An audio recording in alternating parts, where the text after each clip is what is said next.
اپنے رب کی پکار پر لبیک کہو، تمہارے ذمے ہے اس دین کے غلبے کی جد و جہد۔ یہ سب کچھ سن کر اعراض نہ کرو، پیٹھ نہ دکھاؤ، منہ نہ موڑ لو، بلکہ یہ کہ اپنے رب کی پکار پر لبیک کہو، حاضر ہو جاؤ۔ وہ جو فیض نے کہا تھا وہ انداز ہمارے اندر پیدا ہو کہ واپس نہیں پھیرا کوئی فرمان جنوں کا، تنہا نہیں لوٹی کبھی آواز جرس کی، جب بھی کال آف ڈیوٹی آئی ہے ہم حاضر ہو گئے۔ تو اللہ تمہیں پکار رہا ہے، تمہارا خالق اور تمہارا مالک، کہ اس کے دین کی اقامت کے لیے اپنے آپ کو لگا دو۔ تو آپ کہاں جا رہے ہو؟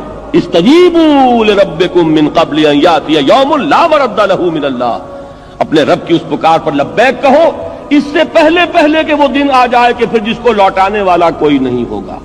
جب وہ گھڑی آ جائے گی موت کی، اس کے بعد کوئی نہیں ہے کہ جو آپ کو اس سے ایک دن کے لیے بھی مزید مہلت لے کر دے دے۔ وہ دن جب آئے گا تو کوئی ٹالنے والا نہ ہوگا۔ اس سے پہلے اپنے رب کی اس پکار پر لبیک کہو۔ اب جب کوئی شخص یہ طے کر لیتا ہے تو اب سمجھنے کی بات ہے کہ اس کے لیے کیا لازمی اوصاف ہے اس جد و جہد کے لیے۔ ان میں اب آپ نوٹ کیجئے گا کہ یہاں کی ترتیب اب اپنی ترتیب ہے۔ سورہ مومنون کی آیات میں نے پڑھ کر سنائی، اول بھی نماز آخر بھی نماز، یہاں وہ بات نہیں ہے۔ سورہ معارج میں اول نماز آخر نماز، یہاں وہ بات نہیں ہے۔ یہاں جو ہے ترتیب بدل گئی ہے۔ کیوں بدل گئی ہے؟ کہ موضوع بدل گیا ہے۔ یہ اقامت دین کی جد و جہد کے جو لازمی اوصاف ہیں وہ موضوع ہے یہاں پر، انفرادی سیرت و کردار کے اوصاف نہیں ہیں، اور اس اعتبار سے ترتیب بدل جائے گی۔ پہلی بات، فما اوتیتم من شیء فمتاع الحیات الدنیا وما عند اللہ خیر وابقى للذین آمنوا وعلی ربہم یتوکلون۔ پہلی چیز اس میں وہ بیان ہو رہی ہے جو ایمان کا ایک خاص خلاصہ ہے، لب لباب، لیکن اس کا وہ جوہر جو اقامت دین کی جد و جہد کے لیے ضروری ہے، وہ کیا ہے؟ اس بات کا دل پر پورے طور پر نقش ہو جانا کہ اس دنیا میں جو کچھ بھی کسی کو ملا ہے وہ سوائے دنیا کے ساز و سامان کے اور کوئی اس کی حقیقت نہیں، برتنے کی چیز ہے، استعمال کی چیز ہے۔ اگر کہیں دنیا کی کسی شے کے لیے نگاہوں کے اندر کوئی قدر، اس کی کوئی عظمت، اس کی کوئی محبت، اس کے لیے کوئی طلب، اگر یہ چیز پیدا ہو جائے تو اقامت دین کی جد و جہد کی طرف پہلا قدم بھی نہیں اٹھے گا۔ گاڑی نوک کرے گی، چلنا چاہیں گے آپ جو ہے گیس دے رہے ہیں، گاڑی نہیں چلے گی، اس لیے کہ جب تک ایک انسان کی کیفیت یہ نہ ہو جائے، جس کو کہ ایک حدیث میں کہا گیا ہے کہ دنیا و ما فیہا مچھر کے پر کے برابر نظر آئے۔ یہ بات جو حضور نے استعمال فرمائی کہ اللہ کی نگاہ میں اس دنیا و ما فیہا کی حیثیت مچھر کے پر کے برابر بھی نہیں ہے، اگر ہوتی تو وہ کسی کافر کو یہاں سے ایک گھونٹ پانی کا بھی نہ دیتا۔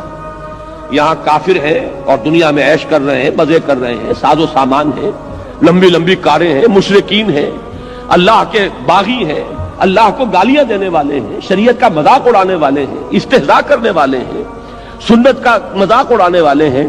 دنیا میں ان کے لیے ریل پیل ہے، ساز و سامان ہے، کوٹھیاں ہیں، کاریں ہیں، کیا نہیں ہے۔ معلوم یہ ہوا کہ اللہ کا، اگر یا تو یوں کہیے کہ اللہ کو ان سے پیار ہے، ان سے محبت ہے، اللہ نے اتنی قیمتی چیزیں ان کو دے دی ہیں۔ اللہ کہتا ہے کہ میری نگاہ میں تو ان کی مچھر کے پر کے برابر وقت نہیں ہے، میں نے یہ سب کچھ اس لیے دے دیا ہے، یہ سب کاٹ کباڑ ہے، اس کے سوا کچھ نہیں۔ یہ تو تمہاری اپنی جو ہے ویلیو سٹرکچر تمہارا ہے، تمہاری نگاہوں میں ان شے کی جو ہے ان اشیاء کی عظمت ہے، ہماری نگاہوں میں ان کی کوئی قدر و قیمت نہیں۔ ہماری نگاہ میں قدر و قیمت آخرت کی ہے۔